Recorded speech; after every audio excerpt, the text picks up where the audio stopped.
Case 1. Grace Mullane and Jesse Kempson. Platform: Tinder/WhatsApp. Auckland, New Zealand, 2018. Grace Mullane had been planning this trip for most of her adult life.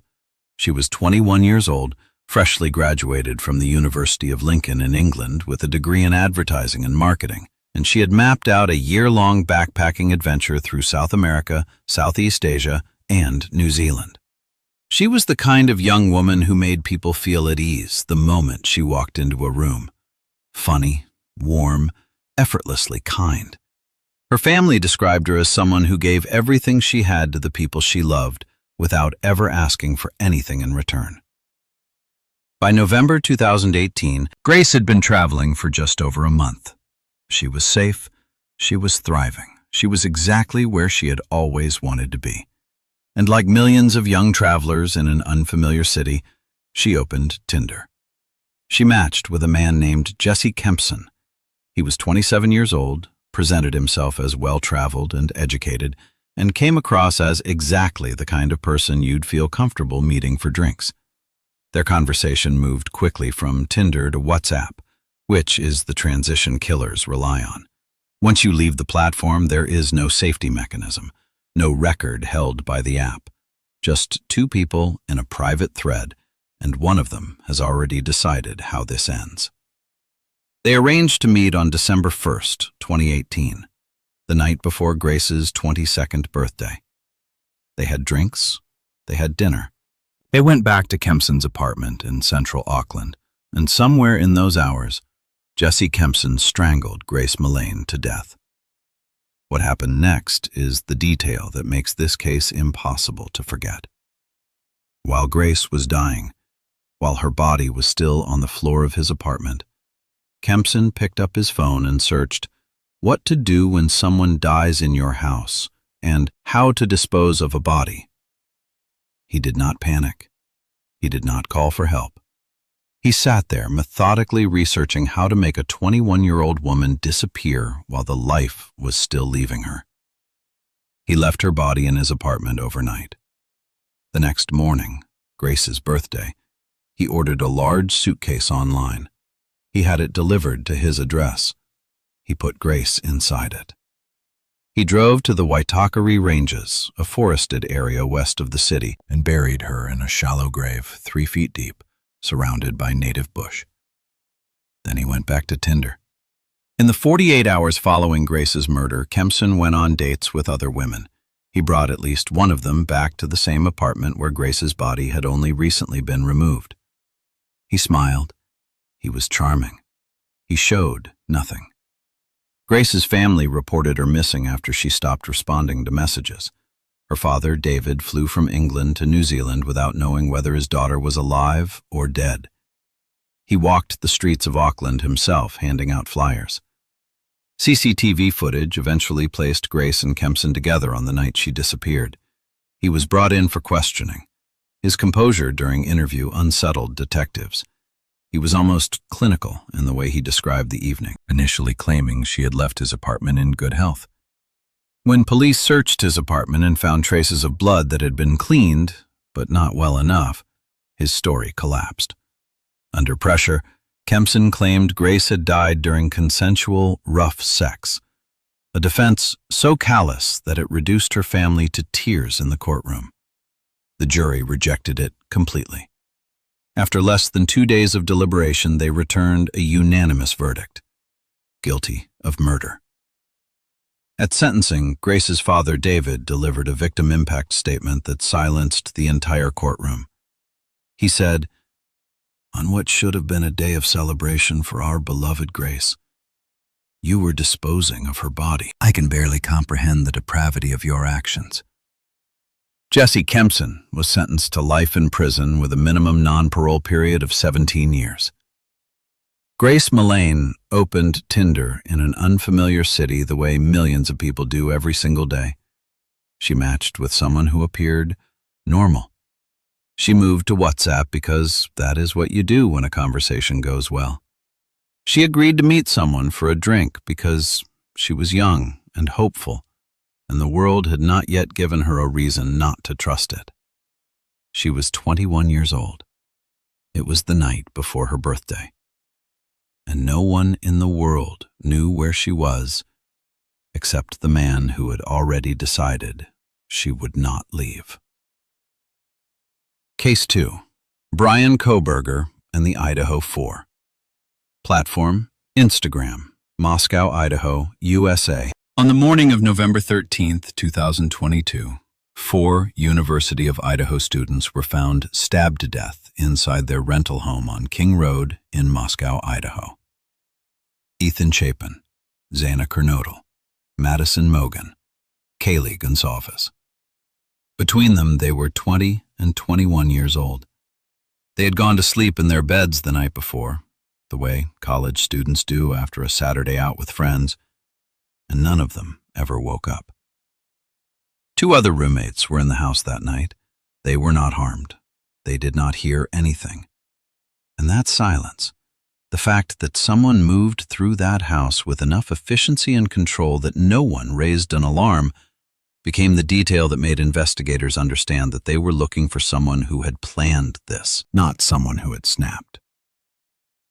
The town of Moscow collapsed into fear. Students began sleeping in shifts.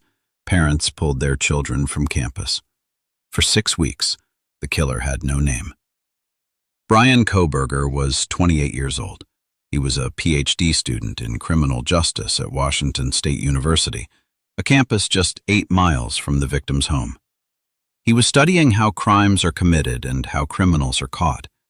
He was supposed to be on the side of the victims. What investigators discovered when they began building their case is that Kohberger had been circling these students long before November 13th. In the weeks before the murders, Kohberger sent repeated Instagram direct messages to one of the 4 victims. The messages were not threatening. They were deliberately innocuous. "Hey, how are you?" Sent again and again across multiple days. She never replied once. He kept going. Investigators described his persistence as the behavior of someone who was probing, not flirting, testing whether there would be any digital response that could later complicate what he was planning. Cell phone data would reveal something even more chilling. Kohberger had visited the vicinity of the King Road house 12 separate times before the murders. 12. He was learning the house, the layout, which lights stayed on and which went off, when people came and went. He was not choosing a random target. He was building a schedule. And then he waited until the conditions were exactly right. On the night of November 12th, while the 4 victims slept, Kohberger entered the house and killed all 4 of them with a fixed-blade knife. 2 surviving roommates were behind closed doors on a different floor and did not wake up. Kohberger left a knife sheath near one of the bodies, a critical error that would eventually tie him to the scene through DNA. He drove back to his apartment. He went about his life. He drove home to Pennsylvania for the Christmas holidays, apparently believing he had left nothing behind. He was arrested on December 30th, 2022, in his parents' driveway. When officers took him into custody, he was calm. He asked, almost conversationally, whether police had found his knife sheath, a question that confirmed he had been tracking the investigation and had identified the one piece of evidence that most concerned him. The case against Kohberger was overwhelming. DNA from the sheath, cell tower data mapping his movements, white Hyundai Elantra footage from a neighbor's camera. And those Instagram DMs, the documented record of his fixation on at least one of the people he would go on to kill. In 2024, Kohberger pleaded guilty to all 4 counts of first-degree murder. He was sentenced to life in prison without the possibility of parole. The death penalty was taken off the table as part of the agreement. Brian Kohberger studied criminal justice. He knew exactly how investigators would build their case. He left behind the sheath anyway. He sent the DMs anyway. He visited the house 12 times anyway. Because killers with a plan often believe the plan is flawless. And because social media gave him the illusion that he could observe someone from a distance without being seen himself. He was wrong. But 4 people paid for that mistake before anyone found out. Case 3. The Doppelganger Murder. Platform: Instagram, Bavaria, Germany, 2022. There are cases in true crime that are shocking because of their violence. There are cases that are shocking because of their betrayal.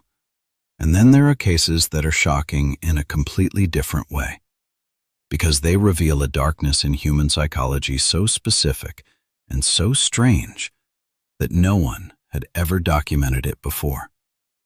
This is one of those cases, and it began with a woman scrolling through Instagram looking for her own face. In August 2022, police in the Bavarian city of Ingolstadt were called to a vehicle parked outside a residential address. Inside the car, they found a young woman who had been stabbed to death multiple times. Her parents had found her. They were inconsolable. They believed their daughter had been murdered and left in her own car. 2 days later, an autopsy changed everything. The physical measurements didn't match. The dental records didn't match. The woman in the car was not who everyone believed she was. She was a different woman entirely, a stranger who had been chosen, lured, and killed specifically because she looked like someone else, which meant the real owner of that car was still alive and had committed murder. Investigators reconstructed what had happened with a precision that becomes more disturbing the clearer it gets. The 23-year-old suspect, a German-Iraqi woman whose full name was not released under German privacy law, had spent weeks creating multiple fake Instagram accounts. Her stated goal, when she was eventually questioned, was to start a new life due to family problems. She could not simply leave. She needed the world to believe she was dead. And so she went looking for someone whose death could substitute for hers. She studied profiles. She compared photos. She messaged multiple women probing for those who shared her physical features closely enough to pass for her, even in death. She found her match. A young woman who had no idea she was being evaluated not as a person, but as a body double, a stand-in for someone else's disappearance. The suspect contacted the victim through Instagram, arranged a meeting under a pretense convincing enough that the victim got into her car willingly. She was taken to a wooded area near Heilbronn, roughly 150 miles from where she lived. There, with the help of a 23-year-old male accomplice, the suspect stabbed the victim to death. They transported her body back in the suspect's own car and staged it outside the suspect's family home, ensuring her parents would be the ones to discover it.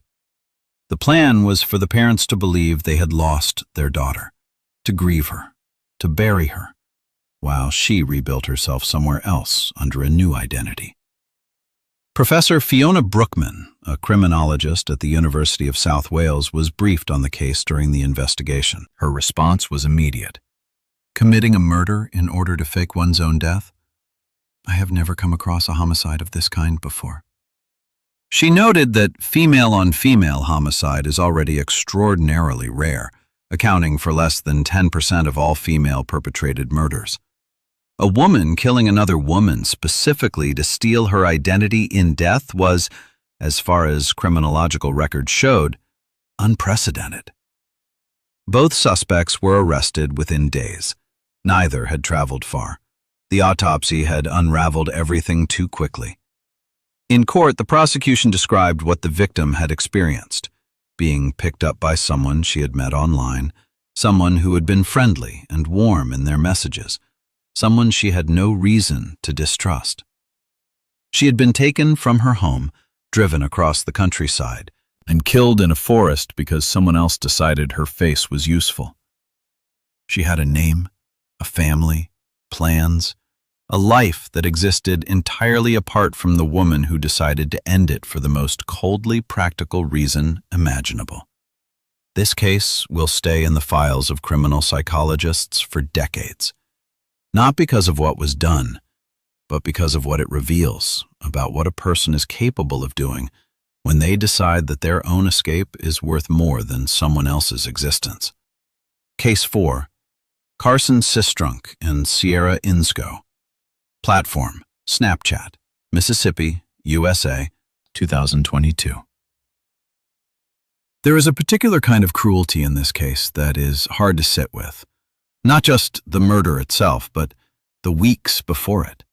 The deliberate engineering of trust, the calculated performance of vulnerability. The way a woman built a version of herself so convincing, so pitiable, so real-feeling that a good man drove 50 miles toward it without hesitation. Carson Sistrunk was the kind of person who showed up. For his family, for his job, for people he barely knew who needed help. He was hardworking and genuine in the way that people sometimes describe as old-fashioned, not because it was rare in him, but because it had become rare in the world. He called his mother. He didn't complain. He went to work. In the late summer of 2022, Carson connected with a woman named Sierra Insko through Snapchat. She was 20 years old. She lived in Prentiss, Mississippi. And within days of beginning to message him, she told Carson something that landed hard. She had ovarian cancer. She was scared. She was dealing with it largely alone. She needed someone to talk to. Carson believed her completely. What Carson had no way of knowing was that Sierra had performed this exact role before. 2 years earlier, living in Florida, she had convinced a friend that she had cancer. That friend had opened their home to her, prepared her meals daily, helped bathe her during the pretend worst days of her pretend illness. Sierra had moved in under the shelter of a lie and stayed until the lie ran out. She had never been diagnosed with anything.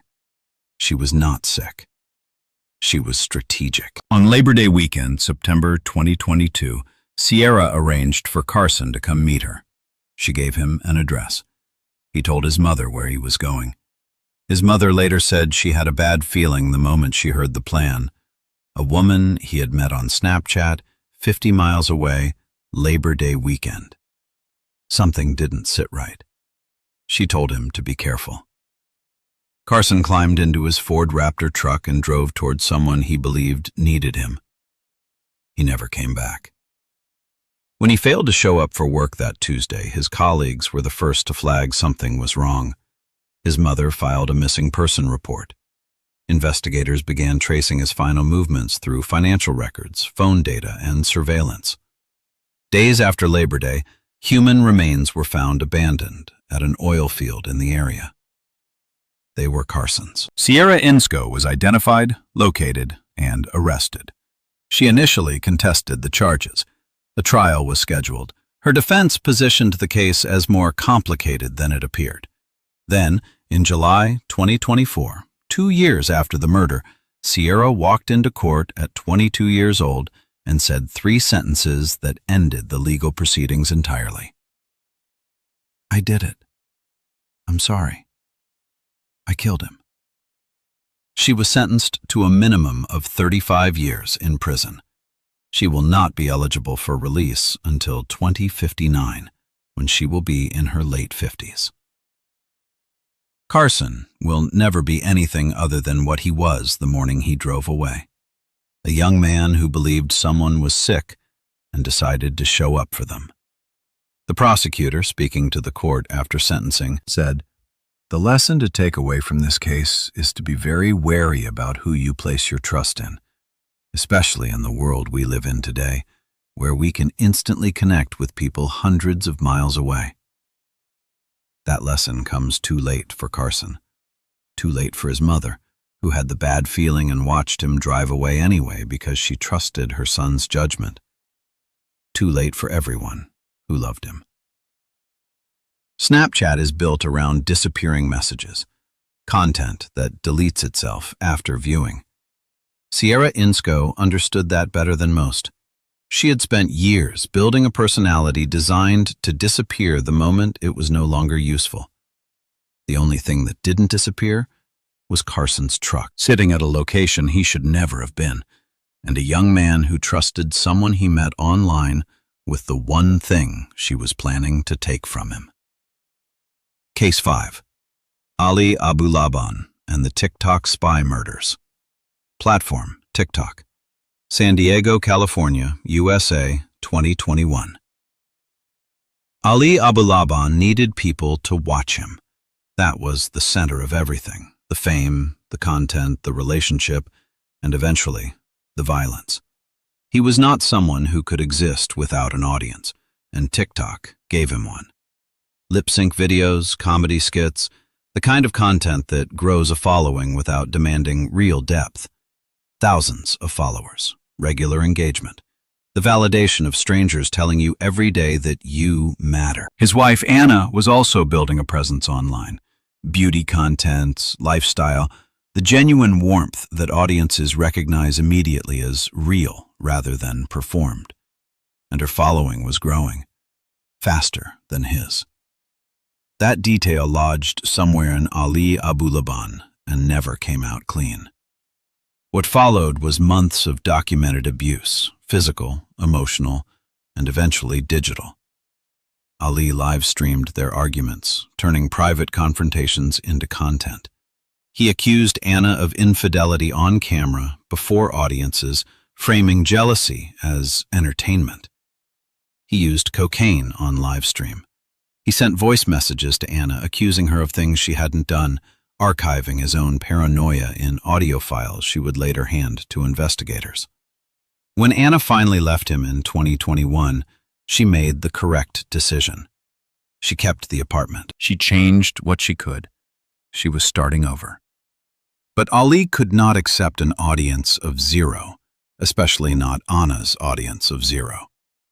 On October 25, 2021, while Anna was on the school run dropping off their 5-year-old daughter, Ali broke into their shared apartment using a copy of the electronic key he had not returned. He went through the rooms, he vandalized the space, and before he left, he placed something on his daughter's iPad, a listening application that would allow him to hear everything happening inside that apartment in real time from anywhere. He used his child's device, his 5-year-old daughter, as a surveillance tool. Anna returned from school drop-off, saw the damage, and called her friend Rayburn Barron to come help her clean up. She also said aloud, over a phone call, that she was going to apply for a restraining order. She sent her daughter's iPad back to school with another parent so the girl wouldn't see the mess. She did not know the iPad was still listening. Ali heard everything: the conversation, Rayburn's voice, the mention of the restraining order. He was at a nearby McDonald's. He had positioned himself close enough to get back quickly. He drove to the apartment. He let himself in with the key Anna didn't know he still had. He shot Rayburn Barron once in the head, killing him immediately. Then he shot his wife, Anna Abulaban, dead. He walked out. He picked his daughter up from school. He was still armed when officers arrested him hours later. In the months before sentencing, Ali was interviewed in a jailhouse conversation that was later featured in a Peacock documentary.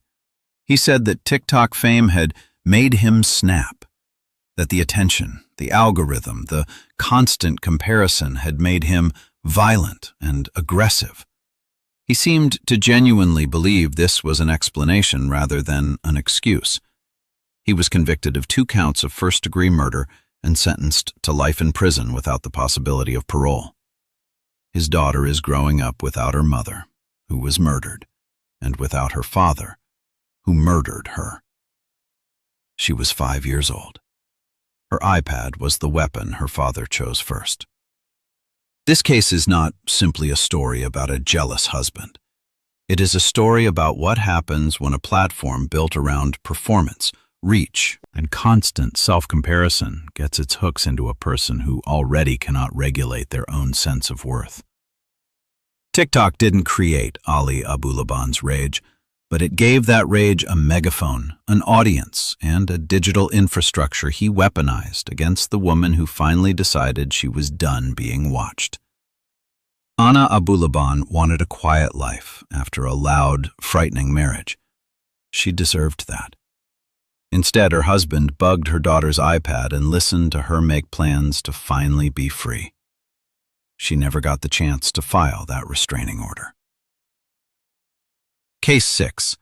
Denzel Kasaka and the Instagram location murder. Platform, Instagram, Silver Spring, Maryland, USA. This case begins with something so small, so ordinary, so easily overlooked that it almost disappears inside the horror of what came after. A woman borrowed her boyfriend's phone. She logged into her Instagram account to check something. She logged out when she was done, or thought she did. After their relationship ended, Denzel Kasaka discovered that his ex-girlfriend's Instagram session was still active on his phone. The login had persisted. He could see her account, her messages, her location updates, her activity in real time. Everything she posted, every place she checked in, every story she put up that showed where she was and who she was with. Most people, discovering this, would close the account and move on. The relationship was over. The access was accidental. The decent thing, the obvious thing, was to let it go. Kasaka did not let it go. Instead, he used it. For weeks, possibly months, he tracked his ex-girlfriend through her own Instagram account without her knowledge. He watched her rebuild her life. He watched her meet someone new, a 20-year-old man named Jose Ruiz. He watched the relationship develop through the lens of an account she believed was private to her. Jose Ruiz had nothing to do with the breakup. He had come into this woman's life after it was already over with Kasaka. He was 20 years old and had committed no offense against anyone. His only connection to Kasaka was through a woman they both cared about, one before the relationship ended and one after. On the day of the attack, Kasaka used the Instagram location data to find his ex-girlfriend in person. He confronted her while Jose was present. Whatever was said between the men in those first moments, it escalated. Jose, perhaps sensing what Kasaka was capable of, fought back. He managed to break the rear window of Kasaka's car during the altercation. Kasaka drew a gun and shot Jose Ruiz dead. In the street. In front of the woman they had both cared about, in front of whatever witnesses happened to be nearby. He did not hesitate. He did not fire a warning. He shot once, and he walked away. Jose Ruiz was 20 years old. He died because someone refused to close an Instagram session on a phone. Kasaka was arrested, tried, and convicted of murder. He was sentenced to 30 years in prison. The case sent immediate shockwaves through the Maryland legal system. Montgomery County State's Attorney John McCarthy went directly to lawmakers with a demand. The legal definition of stalking needed to be expanded to explicitly include electronic tracking through social media. 2 bills were introduced in the Maryland General Assembly. The argument was simple and devastating. A man had used an Instagram account to locate and facilitate the murder of a victim who had no idea he had access to her digital life. Cybersecurity experts who commented on the case issued a clear public warning in the aftermath. If you have ever logged into any personal account on a current or former partner's device, change the password immediately. Not tomorrow, not when you remember, because you cannot assume the session has expired. You cannot assume access has been closed, and you cannot know what someone is doing with a window into your life that you left open by accident. Jose Ruiz's brother stood outside the courthouse after sentencing and said, "It's beyond anger." He could not find a word larger than that, and perhaps there isn't one, because Jose Ruiz was not a target. He was not involved in anything. He was simply a young man who happened to be standing next to someone that a jealous ex-boyfriend had been tracking through Instagram for months. And that was enough. That is the most terrifying part of this case. Not the obsession, not the tracking, but the randomness of who ended up paying for it. An innocent person died because someone else forgot to log out. Case 7. Zora Sadeghi, Milad Nasiri, and the Stalker from Texas. Platform, Social Media Chat Room, Redmond, Washington, USA, 2023. Zora Sadeghi was 33 years old, and she was building a life that looked exactly like what she had always worked toward. She had emigrated from Iran with her husband Milad Nasseri, and together they had planted themselves firmly in the Pacific Northwest. Milad worked at Amazon. Zora was a software engineer, completing graduate studies at the University of Washington. They were science fiction fans, human rights advocates, people who used the internet the way it is supposed to be used, to learn, to connect, to share the things that mattered. In late 2021, Zora began participating in an online social chat room. There she encountered a man named Ramin Kodakaram Rezai. He was 38 years old.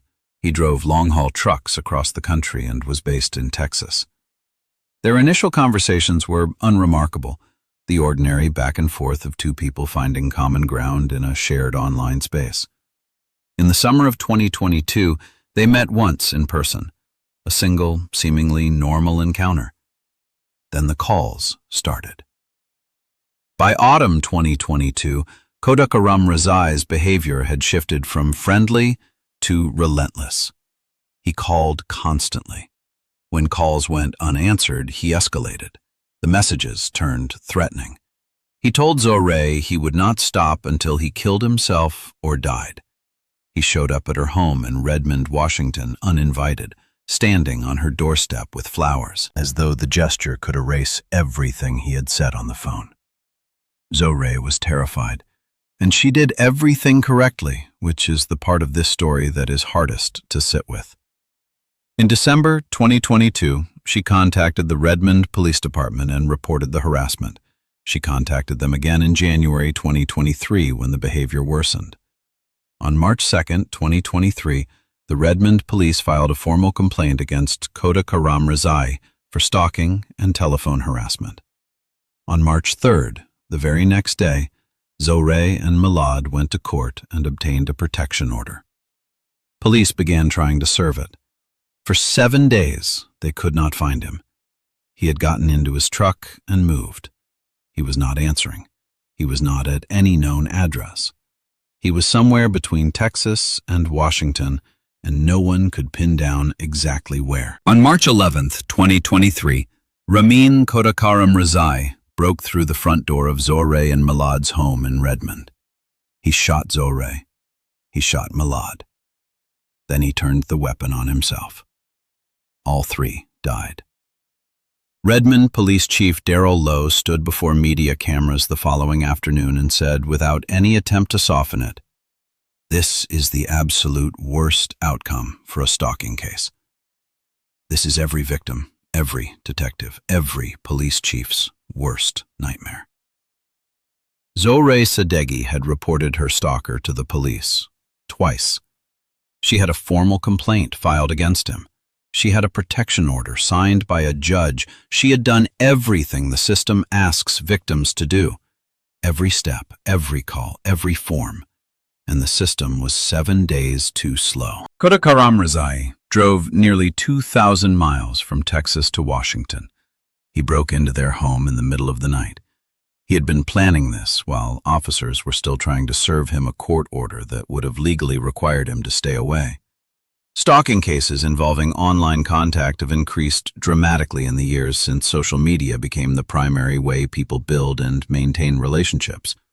Experts who study these cases consistently warn that the period between a victim reporting harassment and law enforcement being able to act is often the most dangerous window, because it is also the period when the harasser knows their time is running out. Kodakaram Rezai knew. He moved the moment the complaint was filed. Zora Sadeghi was 33 years old. Milad Nasseri was 35. They had built something real in a country that was not where they were born, and they were taken from it in the middle of the night by someone who had never been told no in a way he was willing to accept. She reported him. She got the order. She waited for the system to work. The system didn't get there in time. Case 8. Mehek Bukhari and the TikTok motorway murders. Platform: TikTok, Leicestershire, UK, 2022. Mehek Bukhari had built something that tens of thousands of aspiring influencers spend years chasing and most never reach. A real following. Brand partnerships. A digital presence polished enough to appear on sponsored posts and in beauty campaigns. On TikTok and Instagram, she was the kind of young woman whose life looked effortless. Fashion, lifestyle, the curated projection of someone who had figured things out. Behind the content, her family was hiding something that was about to destroy everything. Mehek's mother, Ansreen Bukhari, had been involved in a secret 3-year affair with a 21-year-old man named Saqib Hussain. When the affair ended in early 2022, the dynamic shifted from intimate to dangerous. Saqib, feeling wronged and with leverage in hand, began making threats. He had messages. He had photos. He had videos. He told Ansreen he would send everything to her husband, that he would expose the affair publicly, destroy the marriage, and burn the family's reputation down to the foundation. For a family whose public image was tied directly to social media presence, the threat was not just personal, it was professional, it was existential. Mehek and Ansreen, along with multiple other individuals in their circle, decided that Saqib Hussain could not be allowed to speak. On the night of February 11, 2022, Saqib and his friend Hashim Ijazuddin, both 21 years old, were driving along the A46, a dual carriageway in Leicestershire. Without warning, 2 cars appeared behind them and began ramming their vehicle at speeds exceeding 100 miles per hour. Saqib and Hashim were being hunted on a public motorway in the dark. Saqib called 999, Britain's emergency services, while the chase was happening. The recording of that call was played in full to the jury during the trial. What the courtroom heard was a young man screaming into his phone while vehicles slammed into the back of his car at highway speed. "They're right behind. They're hitting into the back of the car very fast. Please, I'm begging you, I'm going to die." Then a crash. Then silence. Both Saqib Hussain and Hashim Ijazuddin were killed when the car was forced off the road. Hashim had done nothing. He was simply in the passenger seat of a car that someone else had decided needed to be destroyed. Police investigation traced the 2 pursuing vehicles back to Mehek Bukhari, her mother, Ansreen, and 4 other individuals. In May 2023, both Mehek and Ansreen were convicted of murder. Both received life sentences with minimum terms exceeding 26 years. 4 additional co-conspirators were convicted of related offenses. During the trial, the prosecution presented evidence that Mehek had continued posting content on TikTok in the days surrounding the murders. While Saqib and Hashim were being buried by families who had received no warning that this was coming, her account was being updated.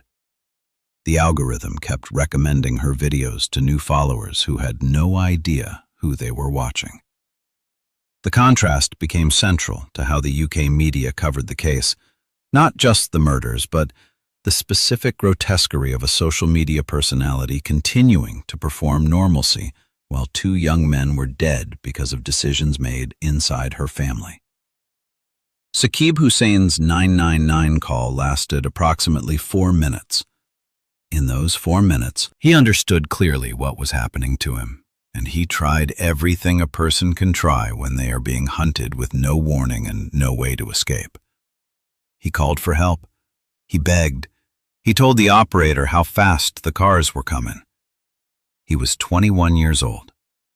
He was killed because he loved someone he shouldn't have, and because that someone had a daughter who decided protecting a social media brand was worth more than a human life. Hashim Ijazuddin was 21 years old. He was killed because he was sitting in the passenger seat. Case 9. Morgan Tyrone and the Facebook Marketplace shooting. Platform: Facebook Marketplace, Jefferson Parish, Louisiana, USA. 2022. Facebook Marketplace replaced the classified ad section the way smartphones replaced payphones. So completely and so quickly that most people stopped thinking about what came before. It became the default place where ordinary people sell ordinary things, A couch, a bicycle, a phone they upgraded last year.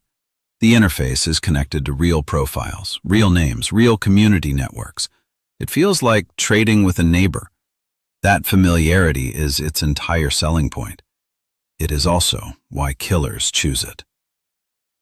On April 10th, 2022, a 24-year-old woman named Morgan Tyrone came across a listing on Facebook Marketplace. Someone was selling a cell phone for $300. Morgan arranged to meet the seller at a location in Jefferson Parish, Louisiana. She drove to the meetup with her partner and their 1-year-old baby, who was secured in the back seat of the car. The listing had been posted by a man named Tenor, but not using his own account. He had borrowed a woman friend's Facebook profile to place the ad. That detail alone tells you everything about his intentions. He was not making a mistake. He was managing his exposure. He had thought about this. Morgan arrived at the designated meeting point. She had the money. She expected a phone and a transaction and a drive home. Tenor shot her in the head. He reached in, took the $300, and walked away. He left a 1-year-old child in the back seat of a car beside a dying mother. Morgan Tyrone was killed for $300. Her baby was in the car. Tenor was identified through the phone number he had used in the marketplace messages. Investigators traced it directly back to him. He was arrested, charged, and tried. At trial, his conviction came back on all counts: first-degree murder, armed robbery, and obstruction of justice. At sentencing, the judge looked at Tenor directly and said, "This is as bad as it gets, Mr. Tenor." He sentenced him to life in prison for the murder, plus 99 years for armed robbery and an additional 40 years for obstruction of justice. He told the court he wished the law allowed him to impose a longer sentence. He called it one of the most callous crimes he had encountered in his career on the bench. Morgan's family testified. Her partner testified. The image they described of what was left when Tenor walked away is not one that leaves you easily. In the months following this case and others like it, police departments across the United States began issuing formal public guidance about Facebook Marketplace meetups. Many precincts established what they called safe exchange zones, designated areas in police station parking lots, lit and surveilled, where buyers and sellers could complete transactions under camera coverage. The advisory spread nationally. News anchors told their audiences to stop meeting strangers alone in parking lots for marketplace transactions. Stop meeting at night. Stop meeting at locations that aren't public and visible. The advice was good. The advice came too late for Morgan. Facebook Marketplace still operates exactly as it did the day she died. The listings look the same. The interface is identical. The trust built into the platform's design, the sense that because it's connected to a real Facebook profile, it must be safer, has not changed. The listings come with photos and usernames and sometimes reviews from previous buyers. None of that stopped what happened to Morgan Tyrone. She had a baby in the back seat. She was buying a phone. She thought she was doing something safe because the platform had taught her to think that way. Her baby was in the car. That is the detail this case never lets you escape from. And it shouldn't. Case 10. Ashley Grayson. Murder for hire on Instagram. Platform: Instagram. Dallas, Texas, USA, 2022. Every case in this video has involved someone who let the internet access something they should have protected. A location, a routine, a moment of vulnerability, a face. This final case is different. This is not a story about a victim who was found through social media. This is a story about what happens when someone builds their entire identity on social media and then discovers that the internet can take it away as easily as it gave it, and decides that murder is the appropriate response. Ashley Grayson described herself on Instagram as a best-selling author, an 8-figure business coach, a course creator, a philanthropist. Her profile was immaculately curated. The posts, the captions, the testimonials from clients who had paid thousands of dollars to learn whatever it was she was selling. She had followers. She had sponsorships. She had the complete visual architecture of a successful life. What she did not have was tolerance for anyone who threatened that image. In 2021, Grayson had a professional falling out with a woman who ran a competing online business in South Haven, Mississippi. The two women had never met in person. Their entire conflict existed in the digital space. Specifically, Grayson believed the Mississippi woman had created fake profiles and fake negative reviews designed to damage Grayson's brand, drive away her clients, and undermine the online reputation she had spent years constructing. She had no proof of this. She had a belief. And that belief was apparently enough. In August 2022, Grayson contacted a woman from Memphis, Tennessee, with whom she had previously worked, and invited her to fly to Dallas to discuss a business opportunity. The Memphis woman and her husband made the trip, sat down with Grayson and her husband Joshua, and listened while Grayson explained what the opportunity actually was. She wanted 3 people killed. Her business rival in Mississippi, the woman she believed was behind the fake reviews, her ex-boyfriend, and a third woman in Texas who had posted negative comments about her online. Grayson offered $20,000 per murder, $60,000 total for 3 deaths, all of which had been triggered entirely by things that happened on the internet. The Memphis couple appeared to agree. What Grayson did not know was that instead of planning murders, they were building a case. They began recording. On September 10, 2022, in a phone call that was captured on tape, Grayson confirmed she wanted her rival in Mississippi killed as soon as possible and offered an additional $5,000 bonus if it was done within the following week. She then wired $10,000 in real money as a down payment. The Memphis couple took the recording, the wire transfer records, and everything they had documented to federal law enforcement. Grayson was indicted by a federal grand jury in July 2023. She was tried and convicted. In October 2023, she was sentenced to 120 months, 10 years, in federal prison, the maximum penalty available under the charge. She also received 3 years of supervised release following her imprisonment. Because it was a federal conviction, she will serve her sentence without the possibility of parole. Acting U.S. Attorney Reagan Fondren made a statement at sentencing that cut to the precise center of what had happened. This was a 21st century crime where online feuds and senseless rivalries bled into the real world. The defendant tried to hire someone to murder a woman over things that happened exclusively on the internet. Ashley Grayson's Instagram account no longer exists. The followers, the brand partnerships, the 8-figure claims, the polished posts, gone. What remains in the public record is a court document, a federal sentence, and a question that none of us can answer with complete confidence. How many people are out there right now building a persona online while something entirely different grows underneath it? How many people have convinced themselves that their follower count, their brand, their digital reputation is something worth protecting at any cost? Grayson had a bad review and a business rival she had never shaken hands with. She escalated that to $60,000 in murder contracts. The distance between those two things should feel enormous. It should feel impossible. It should feel like the behavior of someone who existed in a different world entirely. The terrifying thing is how direct the line actually was. Post, feud, obsession. Meeting in Dallas. Wire transfer. Federal prison. Every step followed the one before it with a logic that inside her own mind apparently made sense. That is the final lesson of this video, and the most important one. Social media does not just expose us to dangerous strangers. It can create the conditions for dangerous thinking in people we would never suspect.